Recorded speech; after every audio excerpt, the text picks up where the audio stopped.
მე და ვალერი გელბახიანი ვსაუბრობთ გახმაურებულ სისხლის სამართლის საქმეზე ლევან ჯანგველაძის ძმის მკვლელობის საქმის დეტალებზე. საქმის პირველი ეტაპი არის დასკვნით ნაწილზე. სამწუხაროდ სატელევიზიო ფორმატები არ იძლევა იმის საშუალებას, რომ ჩვენ დეტალურად ვისაუბროთ ამ საქმის დეტალებზე. მეტიც სრული საინფორმაციო შტურმის და ომის პირობებში გვიხდება მუშაობა, იმიტომ რომ იბლოკება ინტერვიუები, სრულყოფილი ფორმატით არ გადის, ვრცელდება ჭორები და გვიხდება ძალიან დიდ საინფორმაციო მახინასთან წინააღმდეგობა. ამიტომ გადავწყვიტეთ დღეს, რომ ამ ფორმატში კითხვებზე, რომელიც დაგროვილია საზოგადოებაში, პასუხი გავცეთ თანმიმდევრობით. პირველი კითხვა არის ჩემი ასეთი, რა არის ეს სისხლის სამართლის საქმე? ლევან ჯანგველაძის მკვლელობა შუაგულ თბილისში, რეზონანსული თავისი მასშტაბით, რომელიც გაცდა ჩვენი ქვეყნის ფარგლებსაც და რომელიც საკმაოდ სერიოზული რყევების გამომწვევი გახდა როგორც დამნაშავეთა სამყაროში, ისევე რუსეთში. დედაქალაქის ცენტრში რო ასეთი მკვლელობა ხდება, ასე ვთქვათ, ხალხის თან დასწრებით, ბუნებრივია, ვინც არ უნდა იყოს ამ შემთხვევაში მსხვერპლი, ეს იწევს მაქსიმალურ ყურადღებას საზოგადოებისას და ითხოვს ეს საზოგადოება რატო ხდება, რომ დედაქალაქში უზრუნველყოფილი არ არის ადამიანების უსაფრთხოება. და ბუნებრივია ამას სჭირდება ხელისუფლების მხრიდან პასუხი და მიუხედავად იმისა, რომ აქ ნაცნობი ესე საზოგადოებისთვის ცნობილი სახელდაგვარები ფიგურირებენ, რომც არ ყოფილიყვენ ასეთი სახელდაგვარები, მაინც იქნებოდა ტირაჟირებული ასეთი საზარელი მკვლელობის ჩადენა.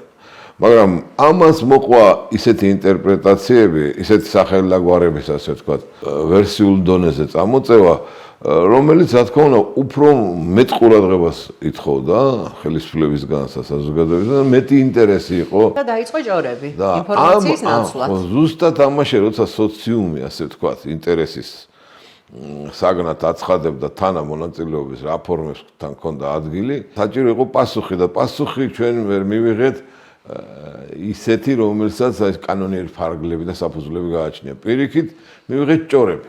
რამდენადაც დასთანანი არ უნდა იყოს, ჩვენი კოლეგებიც მონაწილეობდნენ ამ ასე ვთქვათ, როგორც ჟურნალისტები, ასევე ადვოკატები, ამ ჭორების გავრცელებაში და სამწუხაროდ მეორე ფაქტი ის არის, რომ თავად საგამოძიებო ორგანო წამოეგო გავრცელებული ჭორებს და ოფიციალურ საგამოძიებო პრესიად გამოაცხადა ისეთი ვარიანტი, რომელიც პრაქტიკულად ბუნებაშიც არ არსებობს. ანუ მისი სამართლებრივი და იურიდიული საფუძვლები არ არსებობს. რა კი ჩემი კოლეგებიც ახსენე და შენიც ბოლო პროცესზე, როდესაც გელაუ ძილაურმა ჩვენება მისცა და განსაკუთრებით დიდი ინტერესი იყო, დარბაზში ვისხედით ჟურნალისტები, ყვებოდით და ვავრცელებდით იმას, რასაც უძილაური ყვებოდა, გჯერა, არ გჯერა, კითხვები გვაქვს.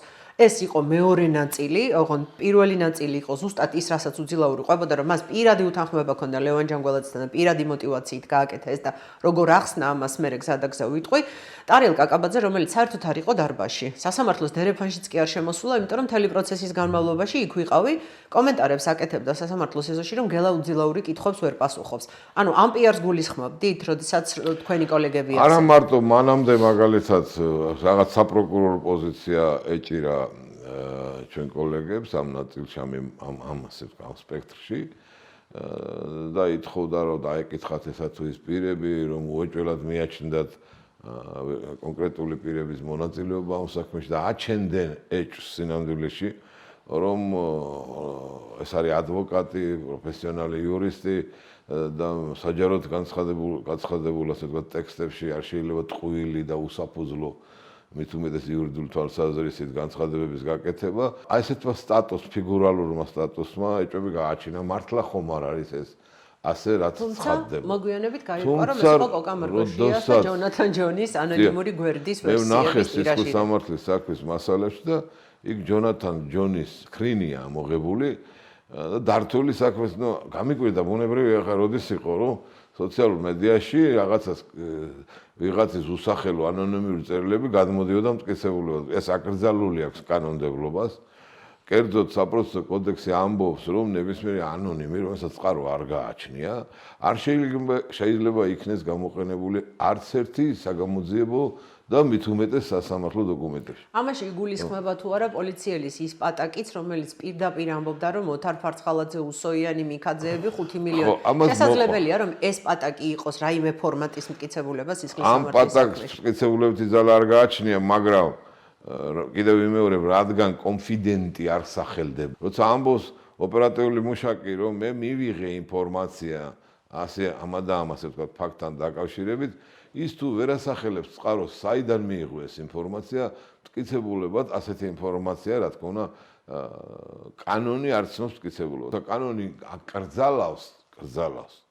ასეთ შემთხვევაში ბუნებრივია, ვერც განაჩენში და ვერც საგამოძიებო დოკუმენტებში ვერ პოვებს ის მტკიცებულებით ადგილს. მაგრამ ჩვენ ვხედავთ საპირისპირო შედეგს, რომ გამოძიება მეს გამოიყენა როგორც მტკიცებულება.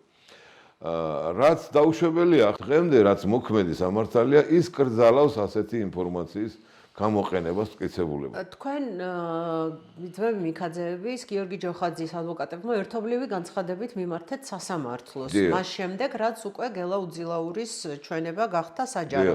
რატომ გახდა აუცილებელი მსგავსი ტიპის განცხადებით სასამართლოსთვის მიმართვა და არის თუ არა საფრთხე, რომ სასამართლომ ბრალი სიტყვით გადაიტანოს შეკვეთილი მკვლელობის ნაწილში? კითხვა, კი ბატონო, საინტერესო კითხვა, იმიტომ რომ თავისაც ოდნავ აქვს საგამოძიებო პრაქტიკა ცხოვრებაში მიღებული და დღეს ის ან პროკურორია, ან მოსამართლეა, ან ადვოკატია, მათთვის ნათელია რა სურათთან გვაქვს საქმე, მაგრამ უცნობი ადამიანი, რომელიც დაუინტერესებელია, შეხება არ ქონია ასეთ манипуляციებიდან, მათთვის შეიძლება ეს არ იყოს რაღაცა ესეთი არასწორი.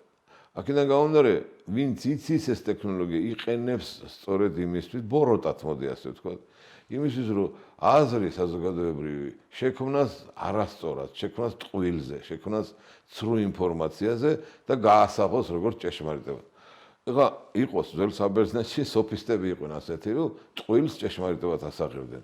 აი სოფიზმი მოედო დღეს გამოძიებას ამ საქმეში თავიდან ბოლომდე. დაახლოებით 1-20 დღის წინ მივმართეთ საგამოძიებო ორგანოს, კერძოდ პროკურატურას, რომ დავით და გიორგი მიქაძეების მიმართ წამოწყებული დევნა, ანუ აღზრული სისხლის სამართლის საქმე შეწყვეტილიყო, იმიტომ რომ საქმეში არანაირი მტკიცებულებითი სახის დოკუმენტაცია არ მოიპოვებოდა. პასუხი მიიღეთ? არ მიმიღია დღემდე პასუხი, რაც იმას ნიშნავს, რომ აქ არავის არ აინტერესებს სიმართლე პროკურატურაში, აინტერესებს მხოლოდ იმ ყალბი ვერსიების გავრცელება, რომელსაც დღემდე ადგილი აქვს. ჩვენ რა თქმა უნდა მოვა ის დრო, როცა ამას სასამართლოს დავსხდებით და გავივლით ყველა დოკუმენტაციას და ვამხელთ ყველაფერს, ასე ვთქვათ, დეტალურად, მაგრამ ჯერჯერობით მხოლოდ უძილაურის საქმის ფინალთან ვართ, რომელიც კავშირში კი არის ამ საქმიდან დაკავშირებით, ამ საქმიდან გამომდინარე ძმები მიქაძეებთან და გიორგი ჯოხაძესთან, მაგრამ არ იხილება მათი ბრალდების საქმე. იმიტომ რომ გამოყოფილია ცალკე. უცნაურია ესეც, რომ საქმე რამდენიმე ნაწილად არის დაყოფილი. ვინაიდან უძილაურის ბრალდების საქმე უკვე ფინალამდეა მიყვანილი, უკვე განაჩენზე გავა დღე-დღეზე სასამართლო და გამოაცხადეს განაჩენი. ამიტომ ჩვენ მივწერეთ 5 ადვოკატმა, მივმართეთ წერილობით ამ სასამართლოს, რომ როდესაც დაადგეს უძილაურის განაჩენს, იმიტომ რომ უძილაური აღიარებს ამ დანაშაულს და საქმეს ჩაეს ამის დამადასტურებელი მტკიცებულებები, მან უნდა იმჯეროს მხოლოდ უძილაურის ეპიზოდზე, ანუ მკვლელობის ეპიზოდზე. სხვა ბრალდებაში ის ვერ შევა სასამართლო, იმდენად რამდენადაც არ განხილულა სხვა პირთა ბრალეულობის საკითხი. ყავი სასამართლო პროცესზე რა თქვა გელა უძილაურმა. გელა უძილაურმა თქვა, რომ მას ჰქონდა პირადი მტრობა ლევან ჯანგველაძესთან კიევში, მას და მის მეგობარს და დაასახელა კონკრეტული სახელი და გვარი სერგეი ბონდარჩუკს წაართვეს ბიტკოინების ქარხანა და კოლ-ცენტრი, სავარაუდოდ სცემეს და გაასაზიზღრეს. თქვა რომ განზრახვა არ ქონია, იმიტომ რომ სპეცრაზმელია და განზრახვა რო ქონოდა ელემენტარულად ნიღაბს გაიკეთებდა და თავს დაიფარავდა ისე რომ მისი ვინაობა ასე იოლად ამოცნობადი არ ყოფილიყო. მას ჰქონდა 2 იარაღი და 1 იარაღიდან რომელიც მიქონდა ყვარელში და ისროლა, დაჭრა ჰქონდა განზრახული, ჯერ უნდა და ლევან ჯანგველაძესთან ლაპარაკი და უცნაური ამბავი მისი პირადი მცველი, რომელიც იქვე იყო გია ჩადუნელი, მისი მხრიდან არც გასროლა არ ყოფილა, არც მცდელობა არ ყოფილა და ამ გასროლის დროს მოკლედ დაჭრა გია ჩადუნელის. მე არ კითხავთ თქვენ ჯერათ თუ არა გელა უძილაურის ჩვენების, იმიტომ რომ ეს ჩვენი შესაძლებელი და ჩვენი კომპეტენცია არ არის, ჯერა თუ არ გჯერა. გამოძიების თვალსაზრისით რა შეიძლება გამოძიებამ კონტრარგუმენტად წამოაყენოს, გარდა იმისა, რომ ჩვენს პროკურორს ლევან მებხვაძე ძალიან უყვარს ფრაზები ჰოის აუცრებავდა გელა შენგულში ჩაიხედე. ასე მიმართავდა ბრალდების ამ პროცესს. რიტორიკას მიმართავენ მაშინ, როცა არ არსებობს მტკიცებულება. ეს არის აქსიომა და მორიგი რიტორიკაა პროკურორის მხრიდან. ეხლა მე ვერ დავასრულებ. მივმართეთ ასევე ამ საქმის მოსამართლეს. წერილობით 5 ადვოკატმა, რომ ამ манипуляციაში არც ერთ შემთხვევაში არ შეიძლება სასამართლოს შესვლა, იმიტომ რომ ეს არის ხელოვნური, ესე ვთქვათ, ფაბულა. უყურე რა წერია ფაბულაში, რომ ვითომ ძმებ მიქაძეებს ქონდა საერთო ბიზნესი ლევან ჯანგველაძესთან, შემდეგ რაღაცა კონფლიქტი მოხდა მათ შორის და ამის ნიადაგზე წარმოიშვა, ასე ვთქვათ, განზრახვა, რომ მოეკლათ თუმცა 25 ტომი წაკითხული გაქვს შენს და წაკითხული მაქვს მეც. რა ბიზნესი ქონდათ ჯანგველაძეს და მიქაძეს ერთობლივი დასახელებული არ არის, როდის გაიყო მათი გზები და რა კონფლიქტი ქონდათ, ესეც დასახელებული არ არის. რა თქმა უნდა, არც ერთი ფურცელი საქმეში არ დევს, არც ერთი ჩვენება საქმეში არ დევს, რომელიც დაადასტურებდა, რომ ლევან ჯანგველაძეს ბიზნესური საქმიანობით რაიმე შეხება ჰქონდა დაუშვათ ან გიორგი ჯოხაძესთან, ან გიორგი მიქაძესთან, ან დავით მიქაძესთან. არავით არის რეგისტრირებული, ან ოფიციალური სახე მას არ ქონია. ასევე არ არის ისეთი ჩვენებები, რომლებიც დაადასტურებენ, რომ მათ გარდა იმისა, რომ ბიზნესი არ ქონიათ, ურთიერთობა ჰქონდათ, შეხების წერტილები ჰქონდათ და ასე შემდეგ.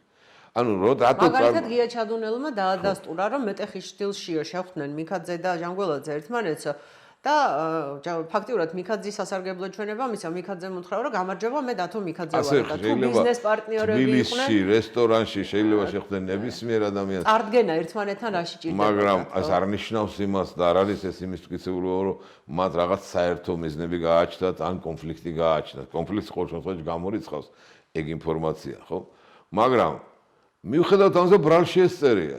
წარმოიდგინე ხა საქმეს იხილავს უძილაურის ბრალდების საქმეს იხილავს კონკრეტული მოსამართლე და ეს ნაწილი საერთოდ გამოკლეული არ არის. და შეკვეთის ნაწილში მხარეს არავინ არ წარმოადგენს ამ პროცესზე. თქვენ არ გეძლევათ საშუალება რომ ეს შესთავაზა გამოძიებამ, რომ მოდი რა, როცა უძილაურის განაჩენს დაადგენ, ეს ფორმულა დატოვე უცვლელი, რომ ეს იყო შეკვეთილი მკვლელობა. და რომელიც გამოკლეული არ არის ამ პროცესის. ანუ ეს შეკვეთილი მკვლელობის ნაწილი გამოკლეული არ არის. ამაზე ჩატარებული არ არის, რას ნიშნავს გამოკვლევა? სასამართლომ უნდა გამოიკვლიოს ის მტკიცებულებები, რომელიც ამ ფაქტებს უკავშირდება. ეს ნაწილი სასამართლოს გამოკვლეული არ აქვს, იმიტომ რომ სხვა ბრალდებაა ცალკე გამოყოფილი და ფაქტიურად სასამართლო უნდა იმსჯელოს გამოუკვლეველ ბრალდების ეპიზოდზე და დასდოს ბრალი ამ ადამიანს, იმიტომ რომ თუ ეს ფორმულა დატოვა ძალაში, რომ შეკვეთილი მკვლელობა იყო, რომლის ორგანიზატორები და ხელშემწყობები იყვნენ ძმები მიქაძეები და ჯოხაძე, მაშინ გამოდის, რომ ის გამოყოფილი საქმე, რომელსაც სასამართლო აწიელოდება, არ უნდა ჩატარდეს იქ სასამართლო, იმიტომ რომ აგერ დაუდგენია სასამართლოს, რომ ესე იგი შეკვეთილიც არის, ძმებიც მონაწილეობენ და აღიარა კიდევაც ადამიანმა დანაშაული. აღიარების ნაწილზე მოდი ახლა საზოგადოების მსმენელმა იცოდეს ესა. რომ სისხლის სამართალში, საპროცესო სამართალში განსაკუთრებით მტკიცებულების თეორიაში ალიბი არის ერთ-ერთი უძლიერესი ინსტიტუტი. ამას ქვია ალიბი, როდესაც მე მაბრალებენ რაღაცას, ბრალს უნდებენ უბრალოდ რაღაცაში და მე გამაჩნია იმის საპირისპირო, ასე ვთქვათ, გარემოების დამადასტურებელი თუნდაც ინფორმაცია, სანამ ეს ინფორმაცია არ გადამოწმდება, სანამ ეს გარემოებები გამოკლეული არ იქნება, მანამდე ჩემი ალიბია მტკიცებულება და არა ის ბრალდება, რომელსაც მე გამოძიების ორგანო, ასე ვთქვათ, მედავებ. ანუ რაც ისაუბრა 5 საათის განმავლობაში პასუხობდა კითხვებს. რაც ისაუბრა ბრალდებულმა, ეს იყო ალიბი. ეს ალიბის შეუმოწმებლად ბრალის დადება, როგორ გითხრათ, დაუშვებელი რამეა რა. ვინც ოდნავ მაინც იცის სამართალი, ხო? რომ ალიბს გისახელებს ადამიანი, იმის გადამოწმება არ ხდება და ხდება იმის უარყოფა. რა უწერიათ კონსტიტუციაში ასეთ შემთხვევაში საპროცესო მხარეებს, რომ ის რაც მტკიცებულებით არ დასტურდება, არ შეიძლება ბრალად დაედო, გარდა ამისა, მტკიცების ტვირთი ეკუთვნის პროკურორს, მას აკისრია ეს ვალდებულება. და აქ ლაილაი კი არ უნდა ამას და რაღაცა რიტორიკული ისინი, რა ქვია, პასაჟები, ამას ჭირდება მოხმობა ფაქტების, მოხმობა მტკიცებულებების და იმით გამყარება ალიბის, ასე ვთქვათ, გასაქარწყლებლად. ამიტომ ვიდრე ეს ალიბი არსებობს გადაუმოწმებელ გარემოებად, მანამდე მისი გაქარწყლება ზეპირსიტყვიერად შეუძლებელია, ხო? ანუ უნდა გამოკითხულიყო იქ ის ადამიანები, ვინც დაასახელა, ამ შემთხვევაში დრო კიდევ აქვს გამოძიებას რა ეჩქარებათ. თუ მაგალითად ეს გარემოება უნდა გადამოწმდეს, თუ კი რა აუცილებლად უნდა გადამოწმდეს, ჩვენ წინ გვაქვს ჩვენი სასამართლო და იმ სასამართლომ დანიშნავდა გადაამოწმონ ეს ალიბი, ხო? თუ ალიბი დადასტურდება, მაშინ ბრალდება უნდა შეიცვალოს ყველა შემთხვევაში.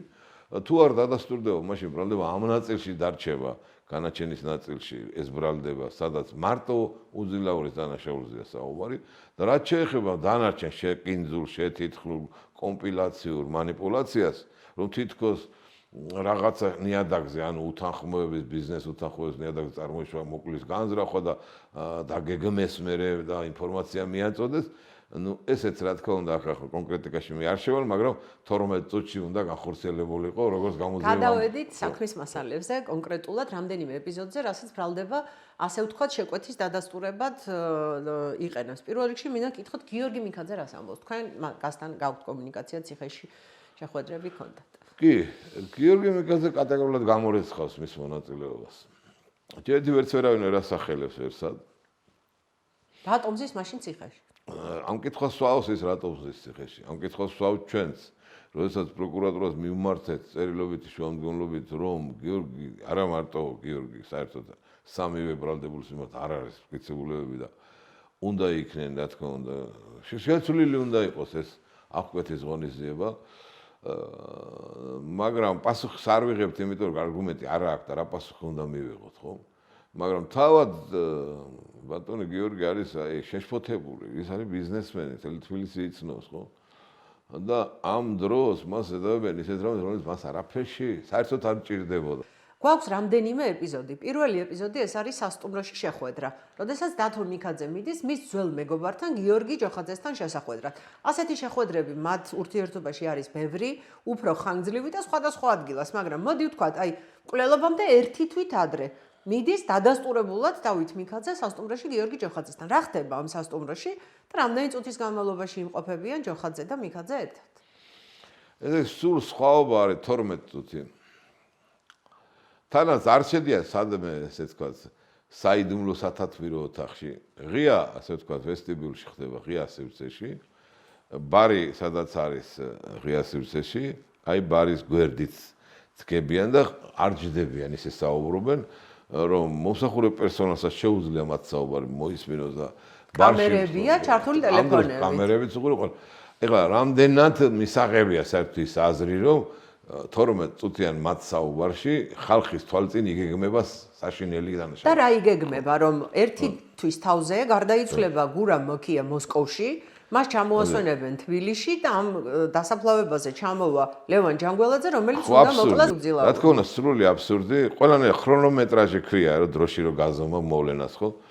ამითაც წარმოუდგენელია, რომ თუ იმ დღეს იქ მე გაგზელება აქ მაგას რომ აქ იყოფებდა მე უძლევ წავიდა ამბასადორში და იქ უთვალთვალებდა და არ ემთხევა გარემოებას, იმიტომ რომ 15 თებერვალს ამბასადორში მისვლის დრო უძლაურის და ლევან ჯანგველაძის თანხლები პირების მას დაცვასახლა და შვილიც იქ ხო, სხვა დროს მივიდნენ, ანუ უძლევ როცა იქ მივიდა ისინი უკვე 2 საათის წასულები იყვნენ. ანუ დროში ყველაფერი აცდენილია.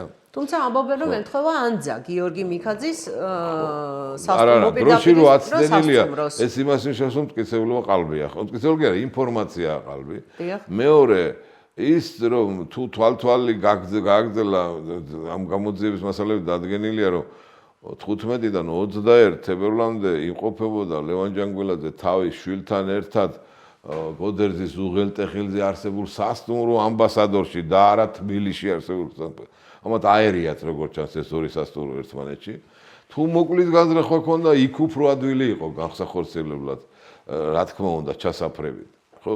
თავისთავად. ხო, ამიტომ მე კიდე ვერსია წამოვიდა, ვითომ მანქანას ესროლა რაღაცა. ხო, აი ამ კონკრეტულ საკითხზე მინდა ვთქვა, რომ თუ რამეა ამ საქმეში გამოძიებული, მე მგონი ამბასადორის ეს ეპიზოდია.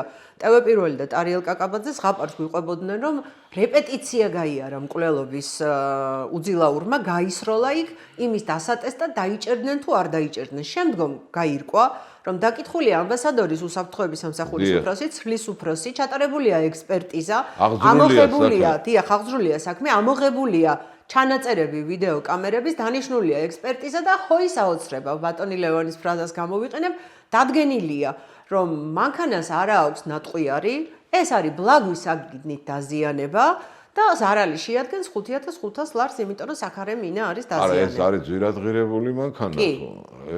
მაგრამ არც უძილაურის გასროლაზე, არც ნატყვიარზე, არც ტყვის გულაზე, არც მსგავსი ტიპის დაზიანებაზე ექსპერტიზაში საუბარი არ არის. მე გამოვაქვეყნე ეს მტკიცებულებები და ამის მერე ამ ზღაპრის ტირაჟირება უბრალოდ შეწყვიტეს. მაგრამ აქ საუბარია იმაზე, რომ იქ იყო გელა უძილაური.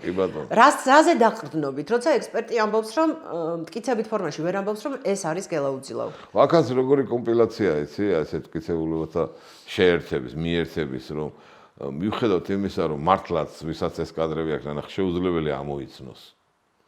რომ ის გელა უძილაურია. ეხლა მიხრა მოხრა ეს სასაცილოა მტკიცებულება. მის ბავშვობის მეგობარს აღიარები ეს, რომ მიხრა მოხრით იცნო. მეც გეტყვით ახლა იმ კადრებში ჩანს, რომ ამ ავტოსადგომზე არის დარაჯი, რომელიც დადის და ყველაფერს ამოწმებს, ხო? ეს დარაჯი არ არის გამოკითხული. აი ხო ისაოცრება ეს არის ზუსტად. მართლაც. იმიტომ რომ იქიდან ორი ქალბატონი გამოდის. მოგეხსენებათ იქ კაზინოა ხო და ხალხი შედის გამოდის, მაგრამ ამ დროს რა დროსაც საუბარია 22 საათს. გამოდის ორი ქალბატონი და ჯერ მიდიან მარჯვნივ, მერე ვიღაც ეძახის, როგორც ჩანს და მერე მარცხნივ მიდიან. ამ მარცხნივ წინა კადრში ჩანს ეს უძილაური, წინა კადრში ხო. ანუ რაღაც გარემოება ისეთი, რომელიც დადგენას ითხოვს, ეს ორი გოგოა დასადგენი, დასაკითხი ვინ არიან და ვინ დაუზახა და რატო წავიდნენ იქით. ეს დარაჯი არის დასაკითხი, იმიტომ რომ ის დილამდე მეთვალყურებს იქ ფულს უხდიან და ავტომანქანას ან სასტუმროში ყოფი, ან კაზინოში შემსვლელი, ან რესტორანში შემსვლელი ადამიანი, რომ გამოდის ფულს უხდის იმისთვის, რომ ის მეთვალყურებს იქ დაყენებულ მანქანებს. არც ერთი გამოკითხული არ არის, არც ერთი. ხო, შემდეგ საეჭვო კიდე რა არის, იცით? აი 15 თებერვალს არის ჩამოფრენილი უცხოეთის ერთ-ერთი ქვეყნიდან ეს უძილაური. აი 15 თებერვალს ჩამოფრენ, რა დროს ჩამოფრენდა? არ არის საქმეში ამისი არც ერთი მტკიცებულება, რომელი ქვეყნიდან ჩამოფრენდა? ეს წერია, მაგრამ მტკიცებულება, ავიაბილეთი არ არის, ასე ვთქვათ, შეტყობინების ცნობარი არ არის და ასე შემდეგ. და ისიც არ ვიცით, რომ ჩამოფრენდა სასტუმროში მივიდა, ჩვენ გვაქვს სხვა მტკიცებულება სასტუმროში, რაც კადრით ჩანს, ის სხვა პიროვნება, ის არ არის გელა უძილაური. გარდა ამისა, ექსპერტი ამბობს, რომ ვერ ამოიცნოს ახლა. და რა გზას დაადგნენ? ადგნენ და ერთ-ერთი თანა, ასე ვთქვათ, სოფლელი დაკითხეს მოწმედ. იმიტომ რომ მასთან უძილაურს ჰქონდა კომუნიკაცია მკვლელობის შემდეგ. მიაკითხა, კი ბატონო, მიაკითხა. მერე მარშრუტიც კი გაზომეს და სწორი აღმოჩნდა ანზების მიხედვით მისი ჩვენება. შემდეგ ამ მოწმეს იყენებს გამოძიება როგორც დამადასტურებელ, ასე ვთქვათ, წყაროს და ამბობს, რომ მიხრა მოხრითო, შემიძლია ვთქვა, რომ ეს არის გელა უძილაური. ექსპერტი ამბობს, რომ მიხრა მოხრით, მე ამას ვერ დავადგენ. იმიტომ რომ სახე აქვს, იმიტომ რომ სახე არ ჩანს და სანამ სახე არ გამოჩნდება, მე ვერ ვიტყვი იდენტიფიკაციის საუბარზე 100%-იან დასკვნას ვერ გავაკეთებ, ვერც მიახლოებით ვერ გააკეთა და ამ დროს როდესაც ექსპერტი ამ განცხადებას აკეთებდა, შემოვიდა სპეცრაზმი, რაღაც ხდებაო გვითხრეს, უძილაური სასწრაფოდ გაიყვანეს და აღმოჩნდა, რომ დაირეკა და სასამართლოში არის ბომბი. იმის შემდგომ არანაირი ინფორმაცია არ მოგვისმენია, ვინ იყო შეტყობინების ავტორი, თუ შეტყობინება იყო თუ არა, რატომ შეწყდა სასამართლოს ყდამები ამ ზარის გამო, გამოგვყარეს ყველა გარეთ და ეს ექსპერტის ჩვენება ბოლომდე დასაბუთებულად ჟურნალისტებმა ვერ მოვისმინეთ. ხო, არსებობს ჩვენება რაც საჭიროა მაგ დროს, როცა არსებობს თავად დასკვნა საქმეში, ხო? არსებობს ობიექტური მტკიცებულების წყარო ქვია ამას, ექსპერტიზის დასკვნა, სადაც წერია თეთრზე შავად, რომ ექსპერტი ვერ ადასტურებს იმას, რომ ეს არის უძილაური. ამიტომ აქაც სასამართლო არის ძალიან ეს მძიმე მდგომარეობაში. ესე იგი, ჭორს იღებს თუ არა სინამდვილედ ეს უნდა გადაწყვიტოს, იმიტომ რომ ხობის ჭორები გამოიყენო ასეთი მძიმე დანაშაულის საფუძვლად, ეს თავად ასეთი რამეა დანაშაული. ვინც ამას გაკეთებს, ის დანაშაული ჩადის, ხო? ამიტომ რა თქმა უნდა დილემის წინაშეა სასამართლო. ამიტომ მივმართეთ მას ჩვენ, რომ არ განიხილო ის ნაწილი ბრალდებისა, რაც არ გამოგიკვლევია. განიხილე მხოლოდ კვლელობის ეპიზოდი, რაც დადასტურებულია და აღიარებს კიდევაც, რომ განზრახ კვლელობას ჰქონდა ადგილი და მას არავინ ვერ უარყოფს, მაგრამ თანამონაწილეობის იმ კომბინაციას, რაც უძილაურის ბრალში აღწერილი, იმაზე ცალკეა გამოყოფილი, იმაზე ვერ იმჯელებს სასამართლო, იმიტომ რომ ამაზე რომ იმჯელოს, გამოდის რომ სასამართლოს უძილაურის ბრალდების ნაწილი დამნაშავებად მიიჩნევს მიქაძეებს და გიორგი ჯოხაძეს. რაც არის აბსურდი, დაუშვებელია, როგორ შეიძლება ამის გაკეთება, მაგრამ მიმართავს ამას გამოძიება იმ ხერხისთვის, წეღარაც თქვი თავში, რომ შემდეგ ეს განაჩენი გამოიყენოს როგორც პრეიუდიციული მტკიცებულება, პრეიუდიცია ნიშნავს, რომ არ გადაისინჯება იქ რაც წერი არ შემოწმდება, შეუმოწმებლად გამოუკვლევად ითვლება უთხოვარ მტკიცებულად და ეს იქნეს მერე გამოყენებული იმ საქმეში მტკიცებულებად, რომელსაც ველოდებით აი ამ ბრალდების ნაწილში გიორგი და დავით მიქაძეებისა და გიორგი ჯოხაძის. და გამოძიების მთავარი კოზირი, ასე თulis ყოველ შემთხვევაში პროკურატურა ჩარიცხვები დავით მიქაძის ანგარიშიდან მანდაც გელა უძილაურის საბანკო ბარათზე. რაღაც გაუგებრობა. რა იცით ამ ეპიზოდზე? ბრალის ფაბულა ხო არის არა? რას ედავები ბრალეულად? რას ედავები ადამიანს? ბრალის ფაბულაში არსად არ წერია. თუმცა პროცესზე პროკურორმა გამოიყენა ეს. არა, ეგ შეიძლება გამოიყენა რაღაცა ეს ფაკულტატივად, მაგრამ მტკიცებულებითი ნაწილი რომ ბრალი აგებული იყოს იმაზე რომ აფინანსებდა რა დაუშვათ დავით მიქაძე უძილაურს და ურიცხავდა რა მას სისტემატიურად თანხებს, ამით ახორციელებდა მის მოსყიდვას იმისათვის რომ შემდეგ კვლელობა განეხორციელებია უძილაურს. ეს ბრალში არ წერია. და რა იცით კონკრეტულად? ეხლა რაც ვიცი, თქვენ როგორც ადვოკატმა. ეს მე მოვისმინე ეს პასუხები, ბუნებრივია, უძილაურის სასამართლოდანაც ვიცი საქმეში რო გითხრათ აქცენტები გაკეთებული არ არის ამ თემაზე აქცენტები გაკეთებული, არის ამოღებული მხოლოდ და მხოლოდ გადარიცხვების, ასე ვთქვათ, საბანკო ქვითრები. ამის თაობაზე ცნობილია სხვათა შორის არც არის უარყოფილი, ხო, ეს ნაწილი რომ გიორგი ჯოხაძის დაცვის სამსახურში მუშაობდა გელა უძილაური და როდესაც მიქაძეს გააჩნდა რესურსი, გიორგი თხოვდა ხოლმე რომ მე ანგარიში არ მაქვს ფული და მოდი საბანკო ბარათიც არ ქონდა, როგორც მე. საბანკო ბარათიც არ გამოჩნია და მოდი სახელმწიფო ანაზღაურების თანხები ჩაურიცხე ამა და ამას ვთქვათ ადრესატს და მე ჩვენ ბიზნესურად გამოვკვითავთ ამ. მაგრამ ეხლა ეს რა არის რომ არ ყოფილიყო ესეთი გადარიცხვა, მეორე კითხვა ჩდებოდა მაშინ, ვინ აძლევდა მაშინ ფულს უძილაურს სახელმწიფო ანაზღაურების სახით. იმიტომ თუ დაცვაში ყავს ადამიანი, ფული უნდა გადაურიცხო. ისე როგორ არის ახლა ქეშად აკრძალულია, იმიტომ რომ კანონი ითხოვს ეს საშემოსავლო გადასახადი უნდა გადაიხადოს. ამიტომ სხვა დანაშაულზეა მინიშნებები, ხო? აქედან გამომდინარე, აქ პირიქით მყარი არგუმენტი ის არის, რომ ის იღებდა ხელფასს. და ნამდვილად იყო დაცვა და არაქილები. და ნამდვილად იყო დაცვა და არაქილები.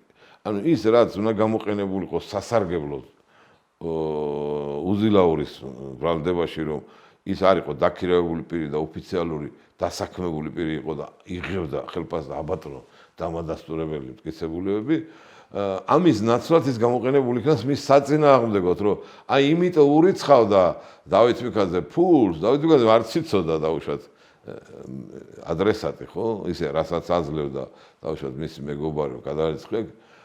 ეს ნაწილი იქნას საწინააღმდეგოდ გამოყენებული. ანუ მანიპულაცია, რასაც ქვია, რომ ადამიანს შეედაო ის პირიქით რაზეც მყარი მტკიცებულება იმისა, რომ დადასტურებულია მისი ოფიციალურად სამსახური დაცვის, ასე ვთქვათ, უსაფრთხოების მიმართულებით, გამოყენებულია საპირისპირო. აი რომ მაშინ რა მოხდებოდა, რომ არ ჩაერეცხათ ეს ფული და მაშინ იქნებოდა მტკიცებულება, რომ სწორედ იმიტომ ყავდათ აყვანილი და ფულს ამიტომ არ უხდიდა, რომ ქეშად მიცეს ის ფული, რომელიც მე უნდა გავხსნა. პოლიციელების პატაკებში ნახსენებია 5 მილიონი ხან ლარი, ხან დოლარი. უძილაურის საქმეში ამოღებულია ოფიციალურად 17000 ლარი, რაც მას ჰქონდათან და სახლიდან $2200 და 200 ლარი. დანარჩენ თანხაზე, აი თუ პოლიციის პატაკს იზიარებ ვერსიის დონეზე მაინც ფულის ან წარმომავლობაზე, ან დანარჩენ ფულზე უნდა ქონოდა თუ არა გამოძიებას კითხვები. რა თქმა უნდა, როდესაც საუბარია შეკვეთილ მკვლელობაზე, ფილმი მაინც ხო აქვს ნანახია. შეკვეთილ მკვლელობაზე ჯერეთი ორი გარემოება ისეთი, რომელიც გამოძიებას მას ცოდნოდა, როგორც აქსიომა ისეა, რომ კილერი არასდროს კილერის სიცოცხლე რო იყოს გარანტირებული, პირველ რიგში ის ითხოვს, რომ არ იცოდეს ვინ არის დამკვეთი. ან ფული არის და ფოტოსურათი მთავარი აქვს, მაგრამ თუ killer-მა იცის დამკვეთი ვინ არის, იმის სიცოცხლე უკვე საფრთხეშია, იმიტომ რომ თუ მას ფიზიკურად მოსპობენ, მოწმეც აღარ იქნება იმ მკვლელობის დაუშვათ შემკვეთების ძიების და ასე შემდეგ. და უძილაური ნებისმიერ ფილმში ამასა. სასტუმროში და თუ უძილაურმა როგორ დამკვეთა მიიღო დაუშვათ და იცის ვინ არის დამკვეთი, ჩადის ამას რა გარანტია აქვს დამკვეთს რომ უძილაური ამას არ იტყვის.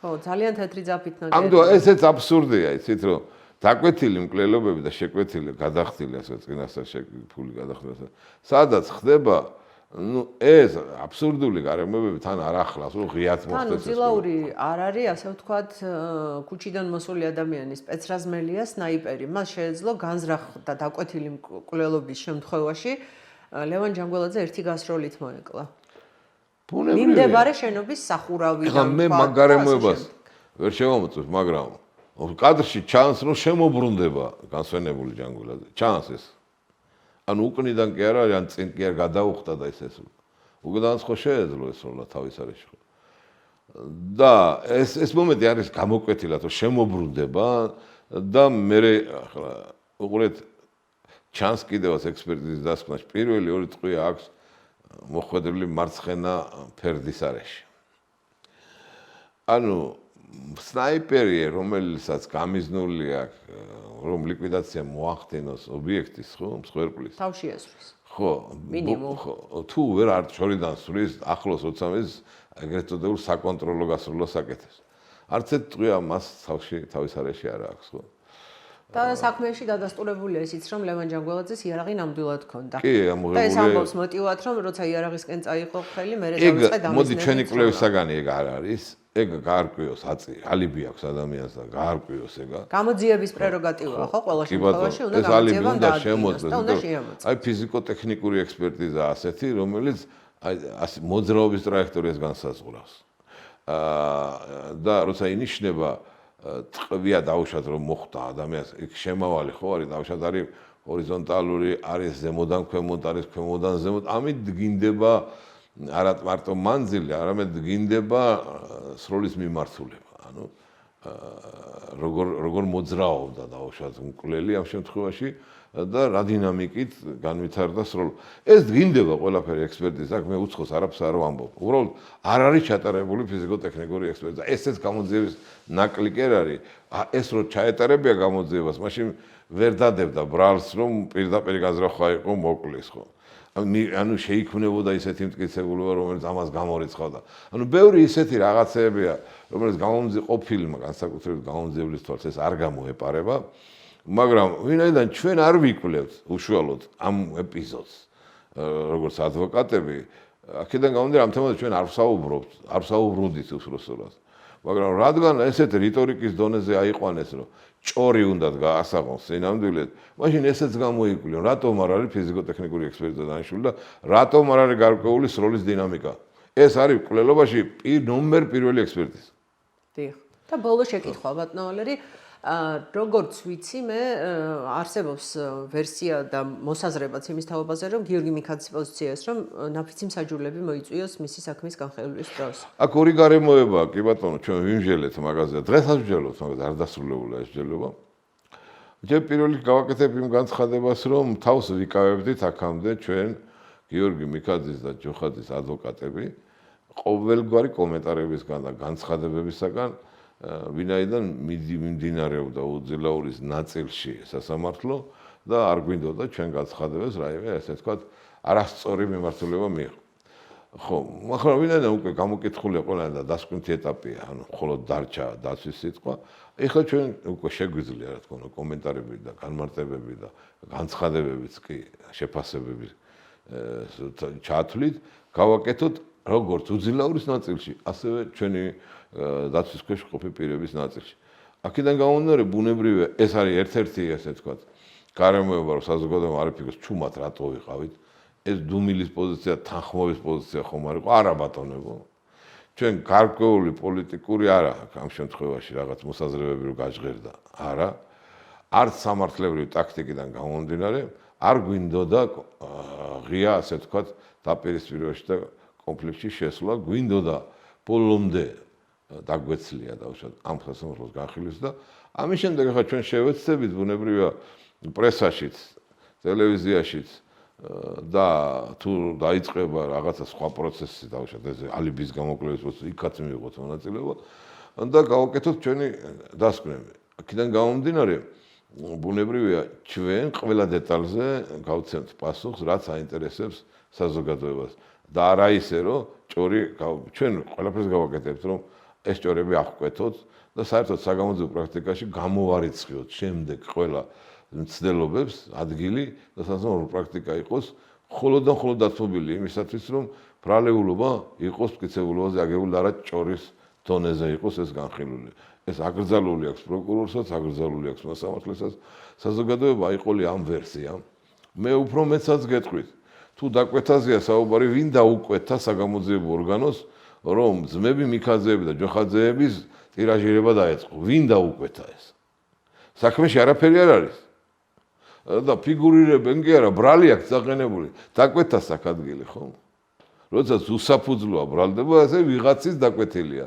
მაშინ ის კი არ დავიწყოთ მკვლელობა ვინ დაუკვეთა, ესეც საინტერესოა, თუ დაკვეთილი მკვლელობა. აქაც დაკვეთა საქადგილი. ანუ ჩვენ რაღაცა კრიმინალურ ჯადოსნურ წრეში ვართ, ვერ ვარკვევთ, ვინ არის აქ ბრალდებელი და ვინ არის ბრალდებული, იმიტომ ბრალდებელშიც ჩანს, რომ ის დაკვეთას ასრულებს. ამიტომ მე მიმძის, რა თქმა უნდა, ასეთი განცხადებების გაკეთება, მაგრამ ვინაიდან ჭორები უფრო საინტერესო აღმოჩნდა გამოძიებისთვის, ვიდრე ოფიციალური მტკიცებულებითი, ასე ვთქვათ, ფარგლები, ამიტომ ცოტა არ იყოს გაუგნებული ვარ, აღშფოთებული ვარ.